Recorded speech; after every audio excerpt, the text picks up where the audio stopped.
Viewers, something deeply troubling is unfolding in the story of Air India flight AI-171. A new report in the Wall Street Journal this morning has published new alleged details from the cockpit of the doomed 787 Dreamliner. The most explosive, that co-pilot Clive Kundar allegedly asked Captain Sabharwal why he had moved the fuel control switches from the run to the cutoff position, cutting fuel to both engines and destroying the aircraft. The same switch movement that is now believed to have precipitated the accident.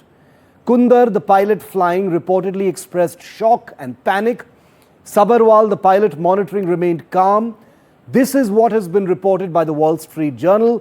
And as you can imagine, it has triggered widespread shock and outrage, especially in the pilot community. If true, this is no longer just an accident. It is no longer a mystery. It potentially becomes a crime scene in the sky. And yet India's own Aircraft Accident Investigation Bureau, or AAIB, an agency entrusted with the truth, has woken up only now to call the Wall Street Journal story unverified, selective and irresponsible. Silence so far, allowing all this speculation to plant seeds of suspicion and doubt in the minds of millions of people across the world.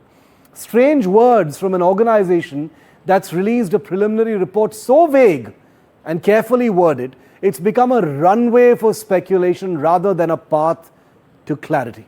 Let's be very blunt tonight. This is the same AAIB whose initial report left room open for interpretations of deliberate pilot action without stating it outright, conveniently allowing headlines to do the dirty work, only leaving one small tantalizing scrap of conversation, that too not in direct quotes. Now, under global scrutiny and domestic disbelief, it issues a statement after the narrative damage is done, after the truth has been stirred up. So we must now ask, was the ambiguity of the report by design?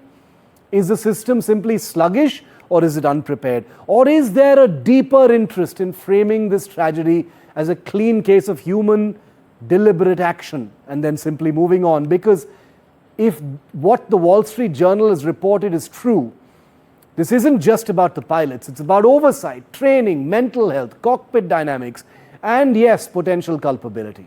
The only way forward is full cockpit audio transparency, not selective leaks, not bureaucratic defensiveness, and certainly not post-facto outrage at international journalism. The lives lost on AI-171 and their families deserve the facts, and they deserve the truth.